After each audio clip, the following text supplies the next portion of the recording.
नमस्ते दोस्तों, SS classes में आपका स्वागत है। अपन जैसे कल अपन ने 10th क्लास के पाठ्यक्रम के बारे में बातचीत की थी, उसके बाद में मैंने आपको अंकबार सहित सारे जितने भी टॉपिक थे अपने उनसे अवगत करवाया था। आज अपन उसी कड़ी को आगे बढ़ाते हुए वाच्य परिवर्तन के विषय में थोड़ी जानकारी लेते हैं। वाच्य परिवर्तन संस्कृत का एक टॉपिक है अपने, और इसका अंक बार रहता है 3 नंबर। ये एक ऐसा टॉपिक है कि यदि इसको एक बार आप ध्यान से पढ़ लो, समझ लो, तो उसके बाद में 3 नंबर आपके संपूर्ण रूप से आपको प्राप्त हो सकते हैं। तो आइए आज अपन वाच्य परिवर्तन के विषय में बारे में थोड़ी जानकारी जुटाते हैं। देखिए, संस्कृत भाषायां सर्वासु भारतीय भाषासु अन्यासु च भारोपीय भाषासु वाच्यस्य महत्वपूर्णं स्थानं वर्तते। यानी ऐसा कहा जाता है कि संस्कृत भाषा और अन्य जितनी भी भाषाएं हैं, भारतीय जो भाषाएं हैं, उसके अलावा जो भारोपीय भाषाएं हैं, इन सभी भाषाओं में वाच्य परिवर्तन का एक बड़ा ही अपना महत्व है। वाच्यस्य सम्यक ज्ञान विना भाषाया आकार न अवगम्यते।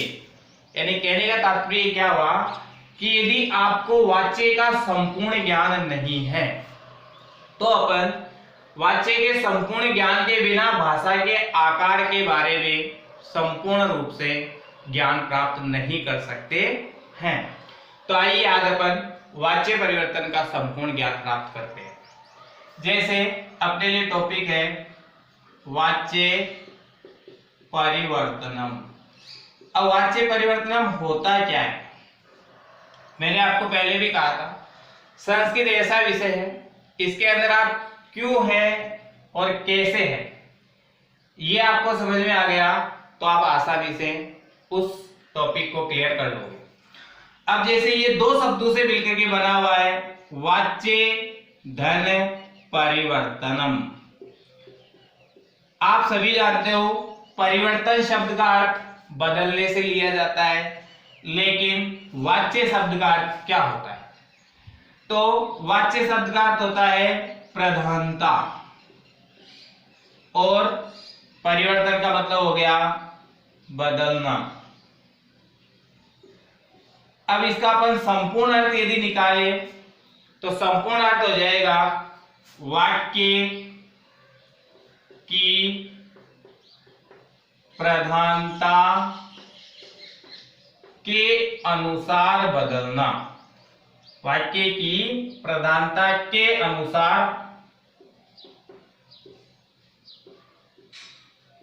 बदलना, ये मुख्य रूप से एक वाच्य का अपन सामान्य अर्थ ले सकते हैं। आगे बढ़ते हैं तो वाच्य होते कितने प्रकार के हैं? तो अब अपन पढ़ते हैं वाच्य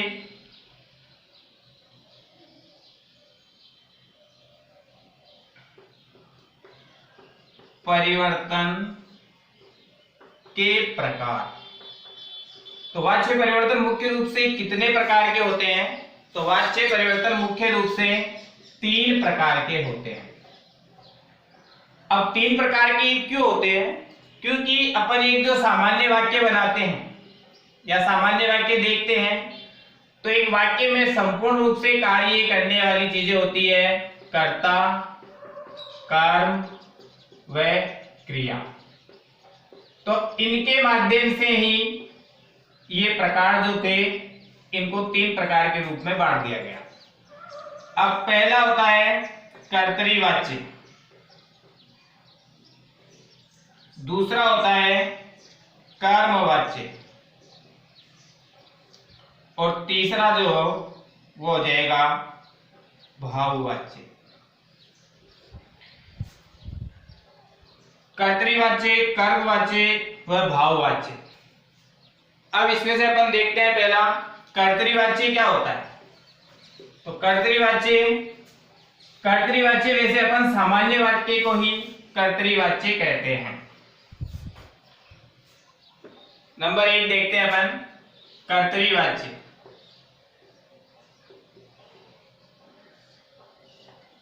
तो कर्तरीवाच्य जो होता है वो सामान्य वाक्य को ही अपन कर्तरीवाच्य कहते हैं। अब कर्तरीवाच्य के अंदर कर्ता जो होता है,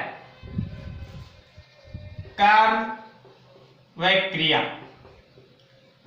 इनकी क्या दशा रहती है, कैसे ये प्रयुक्त होते हैं। तो कर्तरीवाच्य जो होता है इसके अंदर जैसे अपन ने पढ़ा है कि वाच्य शब्द का अर्थ होता है प्रधानता, तो उसी के आधार पर कर्तरीवाच्य जो होता है इसके अंदर जो कर्ता है इसकी प्रधानता होती है।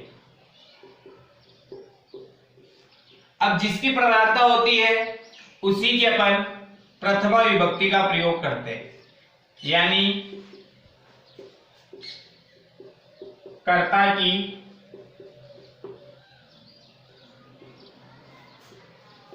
प्रथमा विभक्ति का प्रयोग। उसके बाद कर्म, कर्तरीवाच्य में कर्म की द्वितीय विभक्ति का प्रयोग किया जाता है।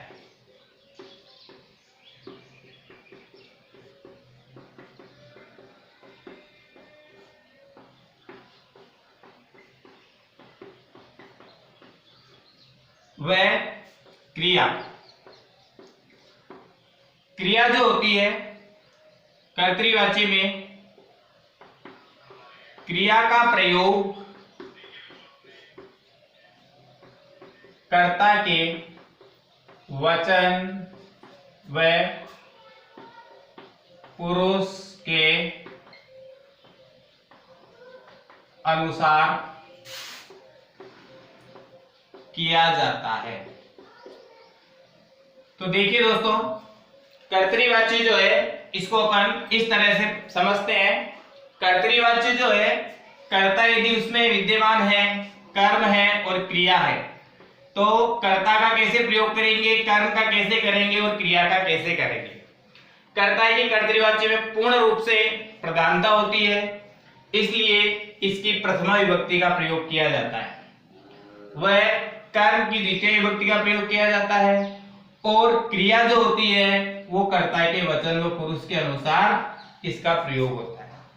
यानी सामान्य वाक्य जो होता है, सामान्य वाक्य को ही हम कर्तरीवाच्य कहते हैं।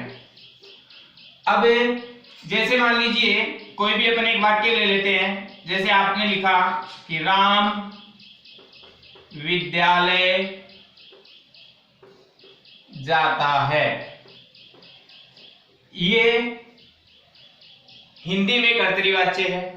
अब इसका अपन संस्कृत जो बनाते हैं तो क्या है, इसमें कर्ता है कि आपको प्रथमा विभक्ति बनानी है, तो कर्ता की प्रथमा विभक्ति हो गई राम है।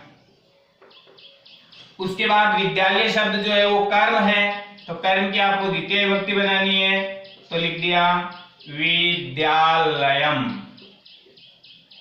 उसके बाद में क्रिया जो है वो कर्ता के वचन व पुरुष के अनुसार, तो राम जो है आपका वो प्रथम पुरुष और एक वचन का है। अब जब प्रथम पुरुष एक वचन का है तो क्रिया भी आपकी जो है प्रथम पुरुष एक वचन की लगेगी। अब इसके लिए आपको याद रखना होगा, जैसे सामान्य रूप से ती, तय, नंती, सी, थे, मी, वे और मैं, इनके आधार पर भी अपन क्रिया में क्रिया प्रयुक्त करते हैं या लगा सकते हैं। जैसे ये हो गया एक वचन, ये हो गया द्विवचन और ये हो गया बहुवचन। ये हो गया आपका प्रथम पुरुष, ये हो गया आपका मध्यम पुरुष और ये हो गया आपका उत्तम पुरुष। अब राम जो है वो प्रथम पुरुष एक वचन का है, तो ये प्रथम पुरुष और ये एक वचन अर्थात ती वाली क्रिया इसमें प्रयुक्त हो जाएगी। तो अपन इसको बना देंगे। जाने के लिए गम धातु या गच्छ धातु का प्रयोग होता है, तो ग, छ, ती, ये आपका वाक्य कर्तरीवाच्य बन गया। यानी रामः विद्यालयम गच्छति। अब इसको आप दोबारा से एक बार जांच लीजिए। तो देखो रामः शब्द जो है वो प्रथमा विभक्ति का है, तो प्रथमा विभक्ति का ही होना चाहिए। विद्यालय शब्द विद्यालयम द्वितीय विभक्ति का है, तो द्वितीय विभक्ति का ही होना चाहिए। उसके बाद में क्रिया जो है गच्छति वो अपने वचन व पुरुष के अनुसार, किसके वचन व पुरुष के अनुसार? कर्ता के वचन व पुरुष के अनुसार होनी चाहिए। तो कर्ता का वचन व पुरुष के अनुसार अपन ने चेक किया कि कर्ता प्रथम पुरुष का है और एक वचन का है, तो टी वाला है, तो जो धातु थी उसके आगे आपने टी जोड़ दिया, तो ये बन गया रामः विद्यालयम गच्छति। अब जैसे मान लीजिए अपन दूसरा कोई उदाहरण देखते हैं, वो देखते हैं जैसे मोहन दौड़ता है। अब इस वाक्य के अंदर कर्म नहीं है, लेकिन ये है तो कर्तव्यवाची। अब कर्म नहीं है तो कोई फर्क नहीं पड़ता, कर्तव्यवाची में केवल कर्ता और क्रिया भी हो सकती है। तो बाकी नियम वही रहेंगे। जैसे मान लीजिए कर्ता की प्रथमा विभक्ति, तो राम की तरह अपन बना देते हैं, मोहन की तो मोहन है। उसके बाद में दौड़ने के लिए धाव धातु का प्रयोग होता है।